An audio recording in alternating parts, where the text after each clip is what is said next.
Assalamualaikum warahmatullahi wabarakatuh.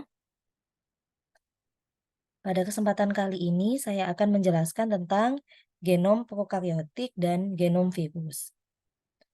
Nah, sebelum kita membahas apa itu genom prokaryotik dan apa itu genom virus, nah pertama kita harus tahu dulu perbedaan antara prokaryotik dan virus itu apa. Nah, ini adalah perbedaan antara eukaryotik, prokaryotik dan juga virus. Nah, ini adalah sel eukaryotik. Sel eukaryotik di sini contohnya misalnya manusia. Nah, yang ini adalah genom, ini adalah sel prokaryotik. Nah, sel prokaryotik di sini adalah sel bakteri. Nah, kemudian yang ini adalah virus. Nah, di sini kita bisa lihat dari selnya terlebih dahulu, dari struktur selnya. Untuk yang eukaryotik, selnya itu di dalamnya mengandung ada yang namanya inti sel. Jadi materi genetiknya itu tersimpan di dalam inti sel. Ya, di sini ada membrannya. Jadi yang namanya inti selnya itu dia tidak bercampur dengan sitoplasma. Nah, materi genetiknya itu ada di dalam, ya, terlindungi. Sedangkan kalau pada prokaryotik, misalnya bakteri, ini kita bisa lihat bahwa materi genetiknya itu tidak ada membran intinya, sehingga materi genetiknya itu tersebar, ya, tercampur dengan sitoplasma. Tercampur dengan sitoplasma. Nah, kemudian untuk yang virus, nah, virus itu strukturnya seperti ini, ya. Jadi sudah dijelaskan, di pertemuan sebelumnya bahwa virus itu, tidak bisa kita katakan sebagai suatu makhluk hidup. Karena, dikatakan makhluk hidup ketika dia memiliki satu sel di dalam tubuhnya, ya. Jadi di dalam tubuhnya itu mengandung minimal ada satu sel. Nah, sel itu komponennya ada seperti ini, entah itu prokaryotik ataupun eukaryotik. Jadi di situ ada membran sel, ada sitoplasma, dan ada materi genetik. Nah, sedangkan struktur tubuh virus, tubuhnya itu hanya tersusun atas materi genetik dan protein yang melingkupinya. Ya, jadi dia tuh tidak punya bagian-bagian sel membran sel, sitoplasma, materi apa organel-organel sel. Ya, oleh sebab itulah, tubuhnya itu tidak mengandung satu sel pun. Karena tidak mengandung satu sel pun dan virus itu memiliki, sifat khusus yaitu dia itu dapat dikristalkan, ya, dapat dikristalkan sehingga memiliki bentukan seperti benda mati. Hal inilah yang menyebabkan, virus itu tidak bisa dikatakan sebagai makhluk hidup. Jadi dia itu disebut sebagai agent of infection atau agen infeksius, ya. Nah, ini adalah, eee, kalau tadi itu perbedaan struktur sel atau tubuhnya, nah ini kita lihat untuk perbedaan genomnya. Nah, untuk genom virus, nah ini bentuknya itu sirkuler ya, maaf, bentuknya itu linear. Linear itu maksudnya hanya berupa pita garis lurus saja dan ukurannya itu kecil karena menyesuaikan dengan ukuran tubuh virus yang skalanya itu masih satuan mikron. Nah, sedangkan untuk yang genom bakteri itu dia bentuknya itu melingkar atau sirkuler, ya, seperti ini. Nah, yang ini adalah, genom mitokondria manusia, ya. Eee, jadi sel tubuh manusia itu kan di dalamnya mengandung organel-organel sel. Nah, beberapa organel sel itu memiliki materi genetik sendiri, ya. Jadi dia itu memiliki, eee materi gennya sendiri. Nah, contohnya apa? Contohnya itu mitokondria. Nah, sel mitokondria pada manusia itu ukurannya hampir sama atau menyerupai dengan ukuran sel bakteri. Dan materi genetiknya pun juga menyerupai untuk ukuran dan bentuknya, ya. Nah, sedangkan yang ini adalah struktur sel dari tubuh manusia. Nah, kalau di manusia, jadi di dalam selnya itu ada inti sel. Nah, di dalam inti sel itu banyak mengandung kromosom. Nah, kromosomnya itu nanti diurai di dalamnya itu baru di sini ada pita-pita DNA. Jadi sangat kompleks sekali. ya. Dari sini kita bisa lihat ya, kita bisa bandingkan perbedaan antara genom virus, genom bakteri sebagai prokariot dan juga genom pada manusia ya. Kalau pada virus itu dia sangat sederhana sekali dan ukurannya kecil.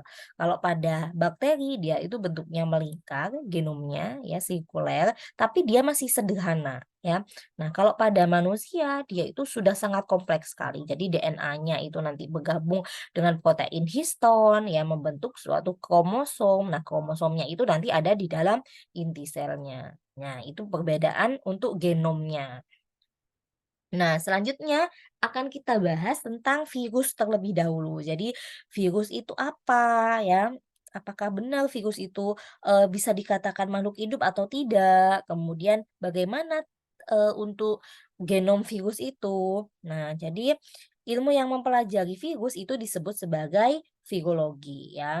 Virologi ini asal muasalnya berasal dari bahasa Latin venom yang artinya itu racun. Nah, ukurannya itu ultramikroskopis ya. Jadi sangat kecil sekali, lebih kecil dibandingkan dengan ukuran bakteri. Ya, kalau kita mau melihat bakteri itu harus menggunakan eh, mikroskop cahaya atau mikroskop elektron. Nah, untuk melihat virus, kita itu harus menggunakan mikroskop elektron. Jadi menggunakan mikroskop cahaya saja itu tidak akan mampu untuk melihat virus ya, karena ukurannya itu sangat kecil sekali, ultra mikroskopis ya. Jadi satuannya nanometer. Nah, dia itu merupakan non seluler, jadi tidak terdiri dari satu sel pun dan merupakan parasit obligat. Maksudnya parasit obligat itu adalah betul-betul parasit, parasit mutlak, parasit yang sesungguhnya. Jadi dia untuk hidup itu benar-benar memerlukan inang atau hostnya ya entah itu manusia, hewan, tumbuhan atau bakteri itu bisa dijadikan host virus ya. Nah, tubuhnya itu tersusun atas materi genetik saja dan juga protein. Nah, materi genetiknya itu ada DNA atau RNA ya. Berbeda dengan bakteri, manusia, hewan ataupun tumbuhan, tubuhnya itu memiliki DNA dan RNA. Kalau virus dia itu hanya memiliki salah satunya saja, DNA saja atau RNA saja. Dan ini merupakan materi genetik atau asam nukleat virus. Nah, materi genetik atau asam nukleat virus ini nantinya akan menjadi penentu macam atau jenis virus. Kalau dia memiliki materi genetik DNA, maka disebut sebagai virus DNA. Kalau dia memiliki materi genetik RNA, maka disebut sebagai virus RNA, ya. Kemudian, virus ini sifatnya dapat memperbanyak diri dalam jaringan atau organisme hidup, ya. Jadi berbeda dengan bakteri. Kalau bakteri kita mau menumbuhkan, mau mengembangbiakkan, mau membudidayakan bakteri, itu kita bisa lakukan di laboratorium menggunakan materi, bahan agar ya, entah itu solid agar atau semi solid agar atau media agar cair atau broad medium ya, tapi kalau virus itu menumbuhkannya kalau kita mau melakukan pengamatan, melakukan rekayasa, dia itu harus ditumbuhkan di, dalam organisme hidup ya, tidak bisa ditumbuhkan di media buatan mati seperti agar itu tidak bisa ya. Jadi tidak bisa diperlakukan seperti, bakteri. Karena apa? Karena dia memerlukan sel hidup untuk dapat berkembang biak ya, karena dia merupakan parasit obligat ya. Nah, contohnya apa? Contohnya bisa menggunakan tikus, ya, atau kelinci, atau monyet, atau biasanya itu menggunakan telur ayam yang mengandung embrio, ya. Jadi telur ayam yang sudah dibuahi, telur ayam kampung yang sudah dibuahi, kemudian itu kan dierami, nanti tumbuh sigot, sigotnya itu kan tumbuh embrio. Nah, itu bisa digunakan sebagai media untuk, memperbanyak virus, ya. Kemudian virus itu, juga dapat dikristalkan ya, karena dapat dikristalkan, dia itu, memiliki sifat seperti benda mati kalau di luar tubuh makhluk hidup. Ya, jadi seperti benda mati membentuk kristal. Nah, oleh sebab itulah, eee, makhluk apa, peneliti itu tidak bisa mengklasifikasikan, virus itu sebagai makhluk hidup berdasarkan dari beberapa ciri-ciri tersebut, ya. Nah, ini adalah, struktur tubuh virus dari bagian luar ke bagian dalam ya. Jadi bagian luar itu tubuhnya itu dikelilingi yang namanya protein atau kapsid. Nah, kapsid ini tersusun atas protein-protein kecil-kecil bulat ini namanya kapsomer ya. Jadi satuan kapsid disebut kapsomer. Gabungan beberapa kapsomer itu disebut kapsid. Nah, kapsid ini fungsinya karena dia di sebelah luar, maka fungsinya itu adalah sebagai pelindung ya. Pelindung dari apa? Pelindung dari pengaruh luar terhadap virus ya. Dan biasanya di bagian kapsid ini banyak mengandung antigen-antigen ya. Nah, antigen-antigen inilah nanti yang akan eh, bertemu dengan bagian resipien dari sel host atau sel inang. Ya, seperti itu. Jadi kalau ada kecocokan antigen dengan resipien yang ada pada sel host atau sel inang, maka virus itu bisa masuk, ya. Kalau tidak ada kecocokan, maka virus itu tidak akan menginfeksi, bisa masuk tapi tidak akan menginfeksi, ya. Bisa masuk ke tubuh manusia tapi dia tidak bisa menginfeksi sampai ke selnya, ya. Misalnya apa? Misalnya adalah virus tobacco atau virus yang menyebabkan infeksi penyakit pada tanaman tembakau, ya. Nah, virus itu bisa menginfeksi tumbuhan seperti tembakau.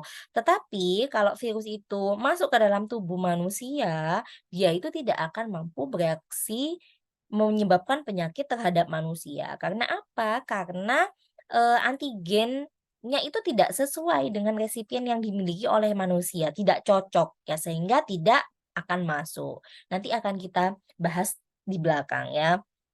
Nah, bentuk kapsid, bentuk protein virus yang ada di luar ini mempengaruhi bentuk dari virus itu sendiri. Ya, berdasarkan bentuk kapsidnya, maka bentukan virus itu dibedakan menjadi ini. Yang pertama itu bentukan sferis ya, bentuknya seperti ini ya. Jadi dia memiliki bentukan banyak sudut seperti ini ya, seperti heksagonal. Kemudian memiliki bentuk yang seperti tabung ya, melingkar seperti ini atau root-like virus ya. Kemudian dia memiliki bentukan seperti bakteriofag. Nah, bentukannya seperti ini. Nah, virus bakteriofag yang ini dia disebut virus bakteriofag ya karena dia itu merupakan virus yang menginfeksi bakteri. Ya, jadi bakteri pun yang biasa menginfeksi manusia itu tuh bisa terinfeksi oleh virus. Nah, nama virusnya itu adalah bakteriofag yang bentukannya itu seperti ini. Nah, kapsidnya bentuknya seperti ini ya. Ya, seperti berbentuk sferis seperti ini ya.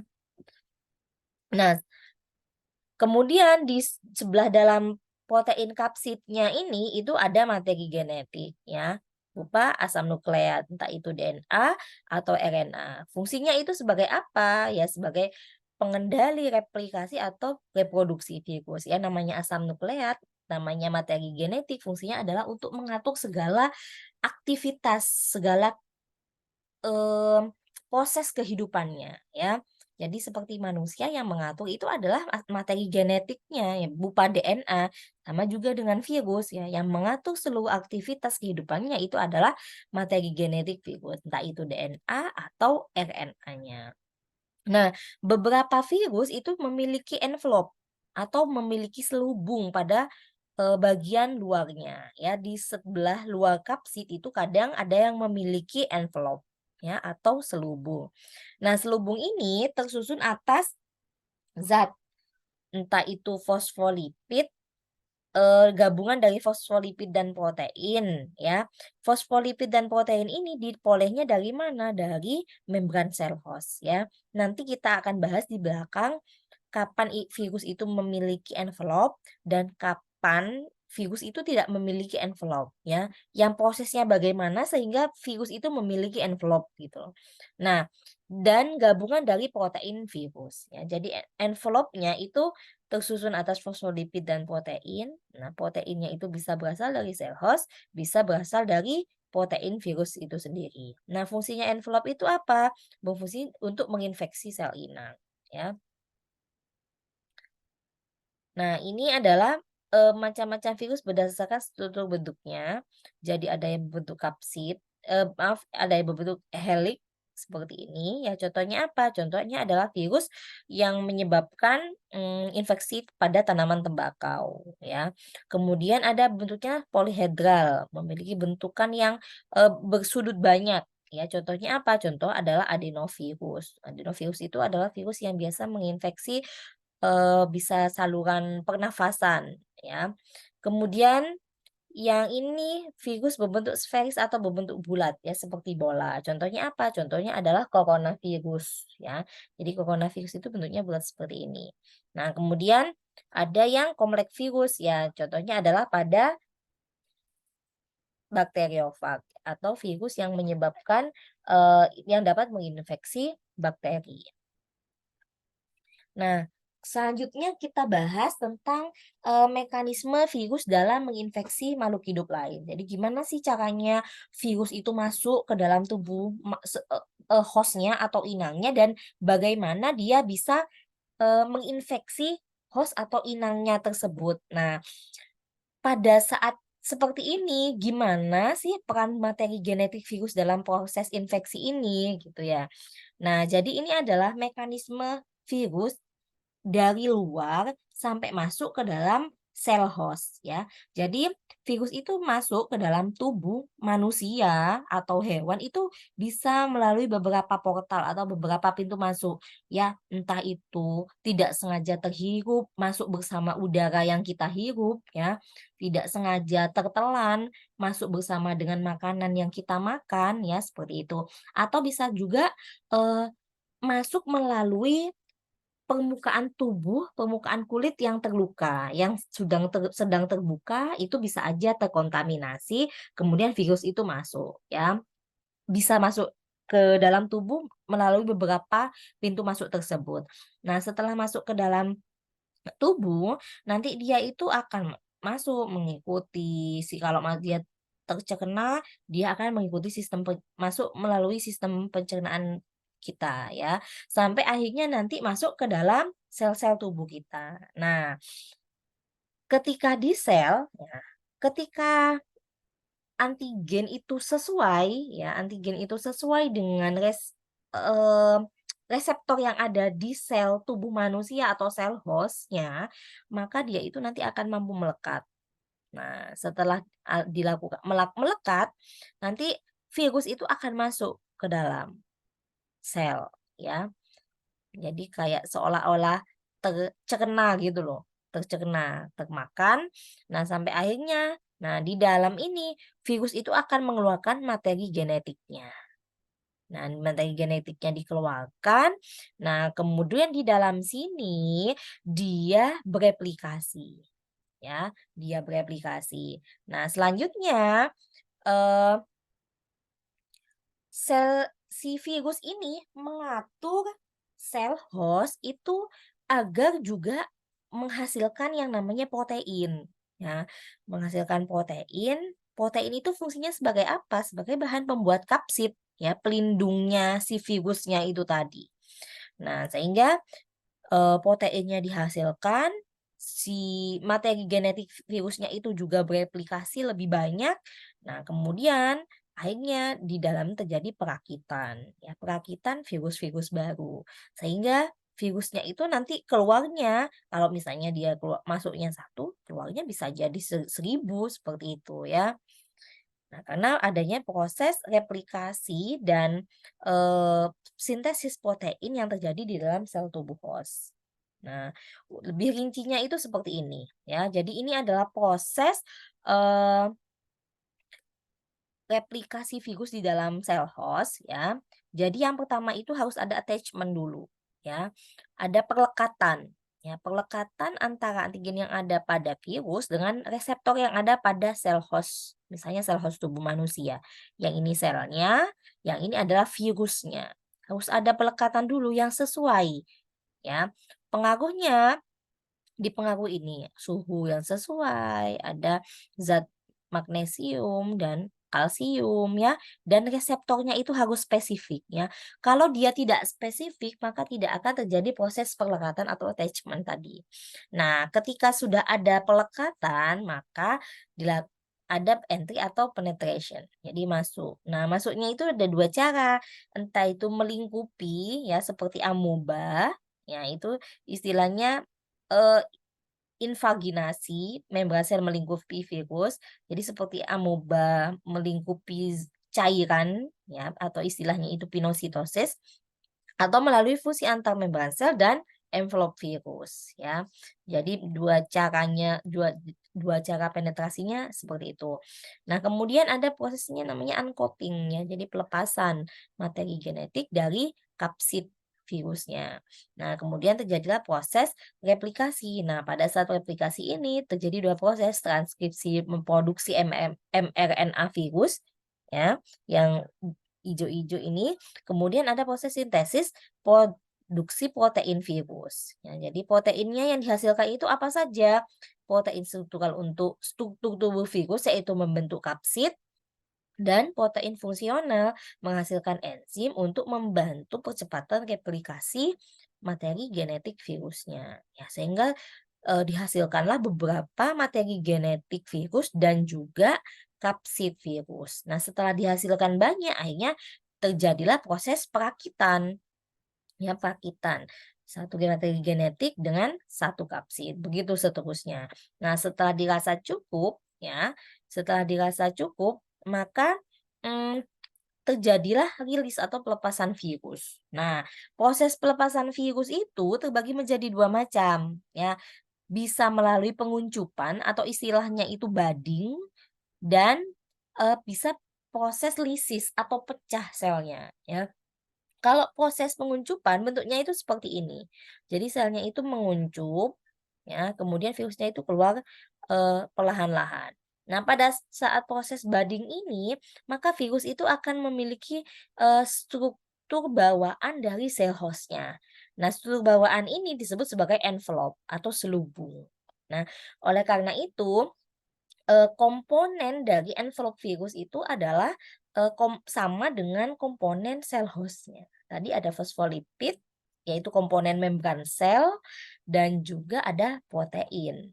Nah, sedangkan untuk virus yang keluarnya itu melalui proses rilis atau pecah, ya, proses lisis, maka selnya itu akan rusak seperti ini. Nah, virusnya akan tersemprot keluar. Nah, karena dia eee, keluarnya secara tersemprot, maka dia itu akan pecah tanpa ada selubung-selubungnya, ya. Sehingga virusnya itu merupakan virus telanjang, dia tidak punya envelope. Jadi dia itu bagian luarnya hanya kapsid saja. Nah, inilah perbedaan antara, virus yang berenvelop dan virus yang tidak berenvelop. Nah, ini adalah, proses terjadinya replikasi virus ya. Jadi ketika virus itu masuk ke dalam sel host, maka ada 2 jalur ya, bisa melalui jalur lisogenik atau melalui jalur litik ya. Nah, jalur lisogenik itu maksudnya seperti ini. Jadi virus, materi genetiknya itu akan ditautkan dengan materi genetik sel host ya. Yang hijau pendek ini adalah materi genetik virus. Sedangkan yang panjang ini adalah materi genetik sel host. Nah, ini ditautkan seperti ini. Nah, dalam kondisi seperti ini, ketika sel tubuh host itu melakukan replikasi, nah sel tubuh host itu kan pasti akan bereplikasi, membelah diri. Tujuannya apa? Tujuannya untuk pertumbuhan. Jadi setiap kita ada pertumbuhan atau mengganti sel-sel yang baru, maka sel itu akan bereplikasi.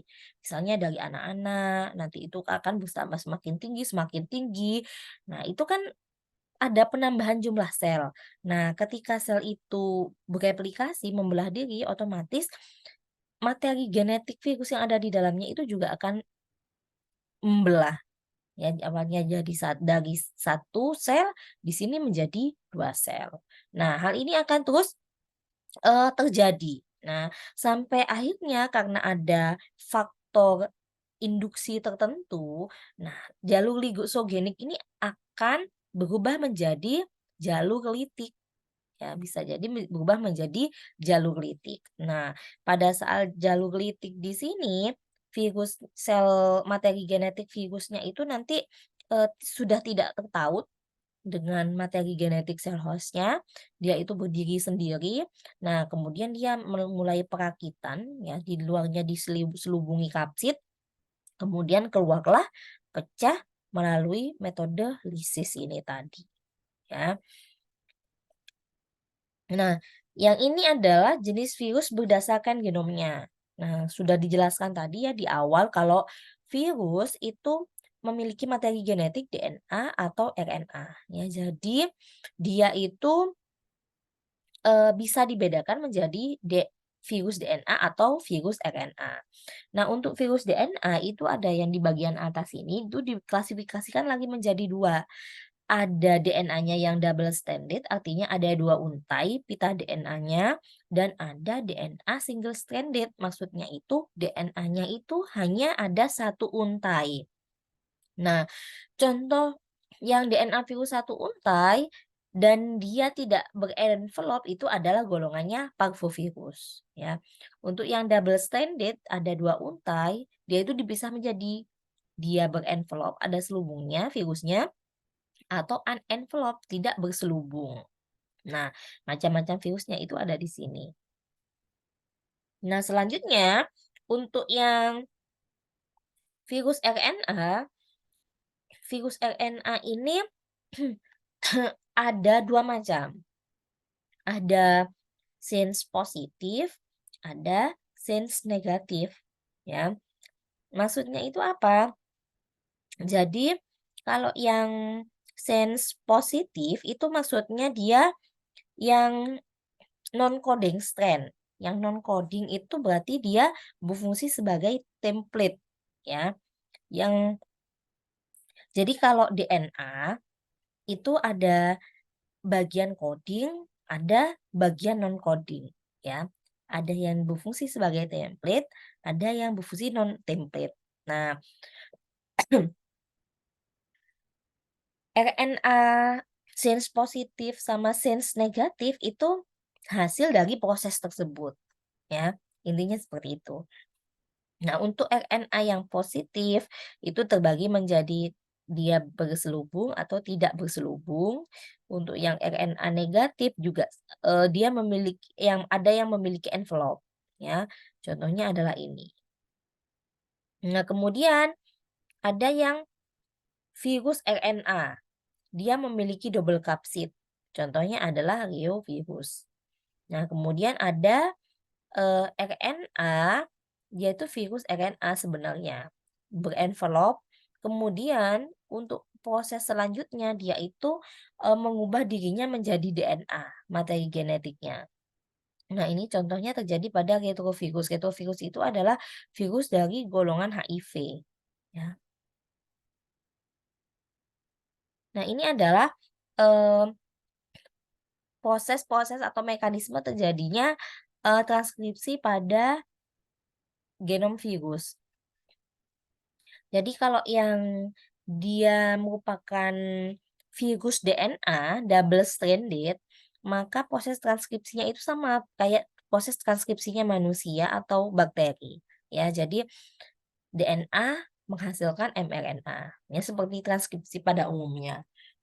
Pada yang nomor 2, ini dia memiliki single stranded DNA positif, ya.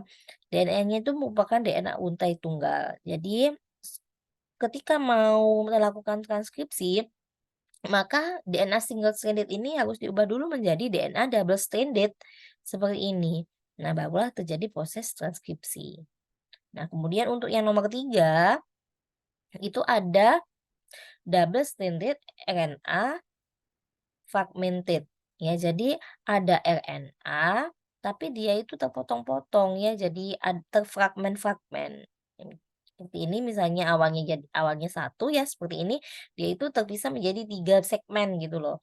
Nah, proses transkripsinya dia Sama, jadi dari double stranded RNA positif itu ditranskripsikan menjadi mRNA. Tetapi secara terfragmen-fragmen, jadi bagian ini dia menghasilkan, bagian ini menghasilkan, bagian ini menghasilkan.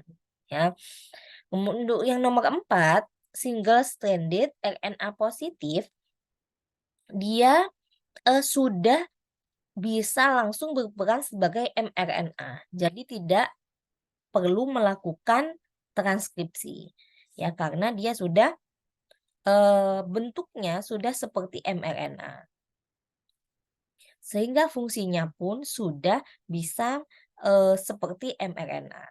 Nah, kemudian untuk yang nomor 5 itu single stranded RNA negatif, dia itu melakukan transkripsi untuk melakukan mRNA, ya. Kemudian untuk yang RNA SS retrovirus, nah dia itu melakukan perubahan dulu. Perubahan menggunakan enzim yang namanya reverse transkriptase. Nah, enzim ini membantu mengubah RNA pada virus menjadi DNA. Ya, selanjutnya barulah DNA itu melakukan transkripsi menghasilkan mRNA. Ya, kenapa kok seperti itu? Karena kekhususan ini hanya dimiliki oleh virus HIV. Jadi, virus manusia ya, tubuh manusia itu ketika dia sudah terinfeksi oleh virus HIV, maka, dan dia itu tidak bisa disembuhkan lagi, ya. Jadi yang ada saat ini itu hanya obat-obat untuk, memperpanjang usia, bukan memperpanjang usia. Jadi lebih kepada untuk menekan jumlah virus yang ada di dalamnya, ya, agar prosesnya itu lebih lambat. Tapi tidak untuk, sampai membunuh virus HIV itu sendiri, ya.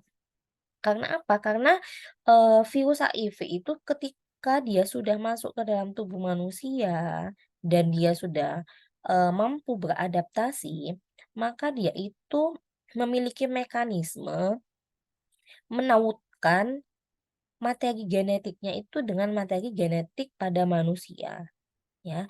Dan pada saat itu, manusia pun itu tidak sadar kalau di dalam sel tubuhnya itu, sudah ditauti oleh, eee, materi genetik virus itu tadi. Nah, untuk agar materi genetiknya itu bisa tertaut sempurna dengan materi genetik manusia, maka virus yang awalnya RNA single stranded retro ini harus diubah dengan bantuan enzim ini. Nah, supaya yang awalnya RNA itu membentuk menjadi DNA. Dan DNA itulah nanti yang akan ditautkan dengan DNA manusia. Ya. Jadi seolah-olah sel tubuh manusia itu sendiri menganggap kalau itu bagian self, bagian dirinya sendiri.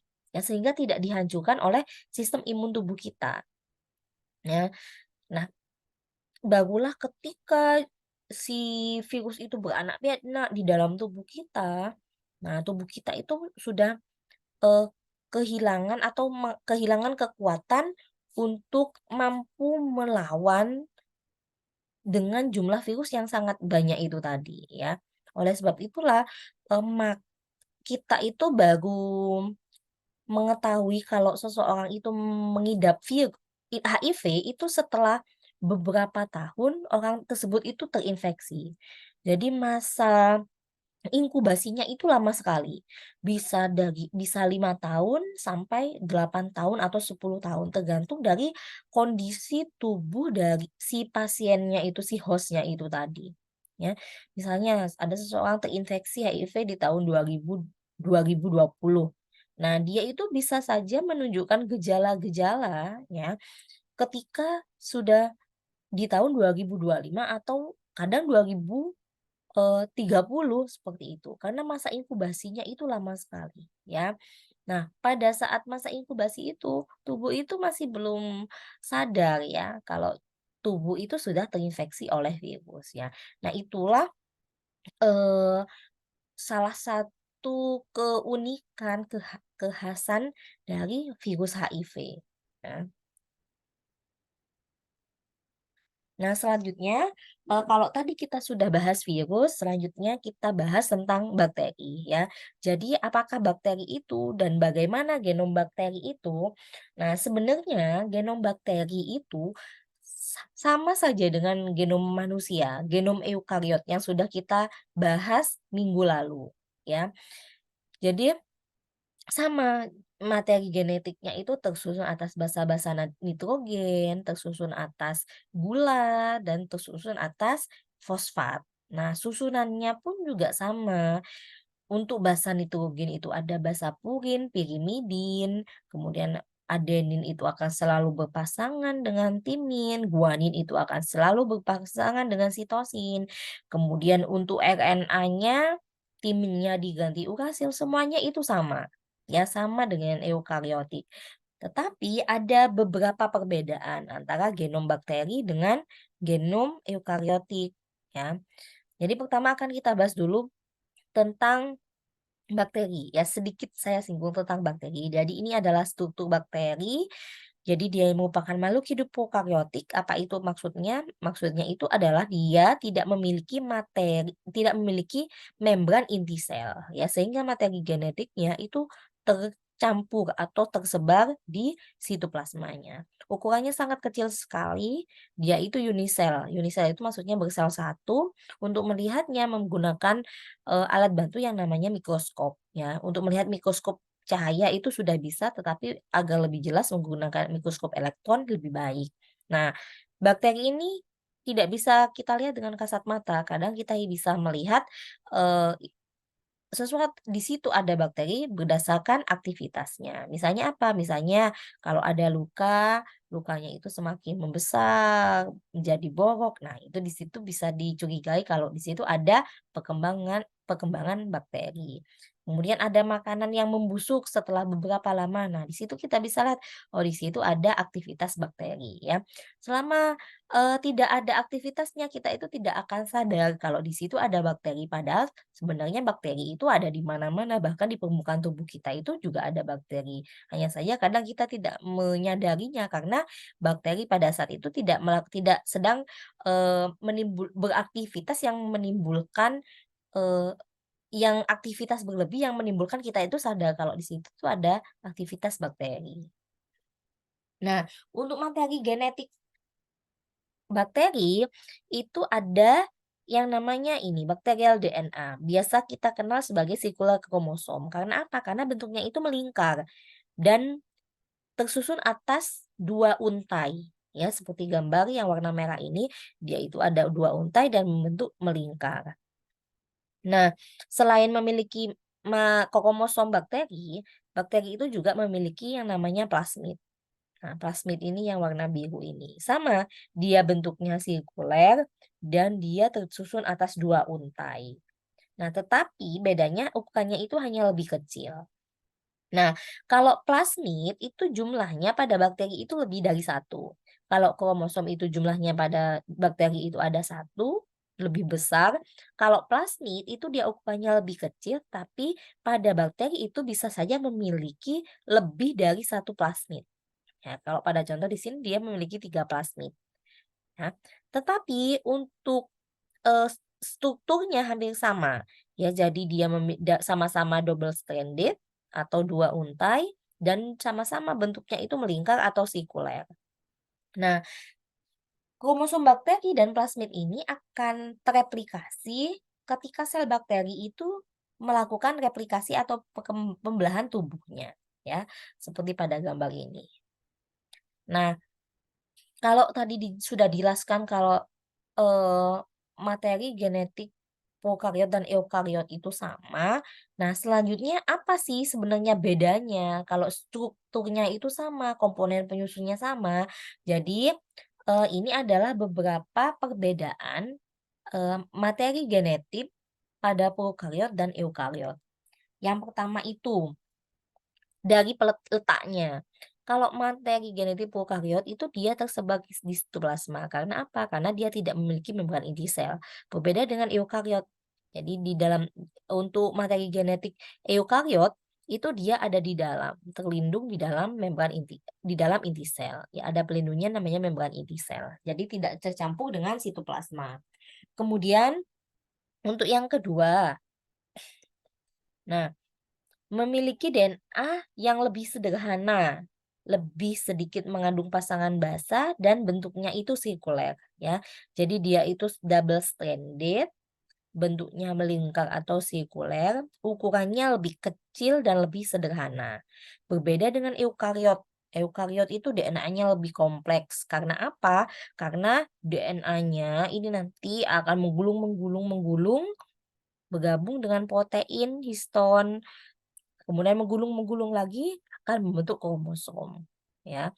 Dan ingat bahwa kromosom pada bakteri dan juga pada manusia itu jumlahnya berbeda. Kalau pada bakteri itu kromosomnya itu tunggal, yaitu hanya ada satu kromosom saja, ya. Berbeda dengan plasmid, ya. Kalau plasmid itu kromosom tambahan, ekstra kromosom, ya.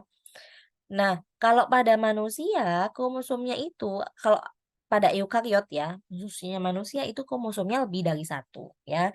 Ingat, kalau pada manusia jumlah kromosom itu ada 46 sel, ada 46 kromosom di dalam setiap sel tubuhnya, ya. Kalau pada bakteri, karena dia uniseluler, tubuhnya itu hanya terdiri atas satu sel, di dalam satu selnya itu hanya tersusun atas satu untai DNA saja. Ya, itu pembedanya, pembeda yang ketiga. Kemudian, untuk pembeda yang keempat, eee, dia itu hanya memiliki kromosom tunggal kalau pada prokariot. Oh, maaf. Terpotong. Jadi, kalau pada genom pada prokariot dan eukariot itu, untuk eukariotik, sel kromosom bukan sel maaf, kromosomnya ya, DNA-nya itu memiliki bagian-bagian, ada bagian promotor, bagian ekson, intron, dan ada bagian terminator, ya. Sedangkan kalau pada prokariot Prokariot itu tidak memiliki bagian yang namanya intron ini, ya. Meskipun nanti pada saat proses, transkripsi pada sel eukariot itu nanti intronnya itu akan terhapus, akan dihapus pada proses splicing ini. Ya, jadi intron yang warna pink ini nanti akan dibuang. Nah, sehingga RNA yang terbentuk itu adalah yang warna hijau ini saja, yang hanya mengandung ekson, ya. Kalau pada prokariot, pada bakteri, dia itu tidak memiliki intron, ya, sehingga DNA-nya itu akan lebih kecil, ya, ukurannya itu akan lebih kecil, lebih pendek, dan dia lebih sederhana, ya, tidak seperti eukariot ini. Ya, kalau eukariot karena dia kan makhluk hidup bersel banyak, selnya lebih besar, kemudian materi genetiknya itu juga ukurannya pasti lebih besar karena, proses metabolisme penghasilan proteinnya itu juga pasti lebih besar. Nah, selanjutnya, perbedaan yang selanjutnya adalah, eee, proses transkripsi dan translasi dapat terjadi secara simultan kalau prokariot. Ya, jadi di satu sisi dia melakukan transkripsi, di sisi lain dia juga bisa menghasilkan translasi secara bersamaan, berbarengan. Nah, berbeda dengan eukariot. Kalau eukariot itu berbeda, jadi harus melakukan proses transkripsi dulu yang terjadi di inti sel, kemudian RNA-nya nanti akan dibawa keluar inti sel, barulah terjadi proses translasi yang terjadi di sitoplasma. Jadi bertahap, ya. Kalau prokariot karena dia selnya itu kecil, maka prosesnya itu sangat cepat terjadinya. Dan karena selnya kan juga kecil ya, materi genetiknya kecil, jadi proses transkripsi translasinya itu terjadi lebih cepat, ya. Asam amino yang dihasilkan pun juga lebih sederhana, lebih sedikit.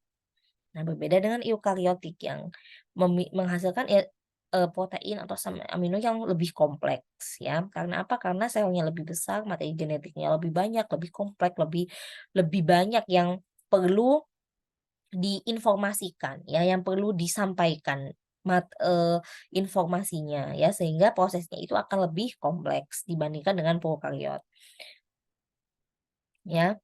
Kemudian, nah ini, proses transkripsi pada prokaryot terjadi lebih sederhana, sedangkan kalau eukariot itu lebih rumit, ya. Kemudian yang selanjutnya proses regulasi sintesis protein itu juga lebih sederhana. Nah, kalau pada eukariot regulasi sintesis proteinnya itu juga lebih kompleks ya, seperti yang sudah saya jelaskan tadi.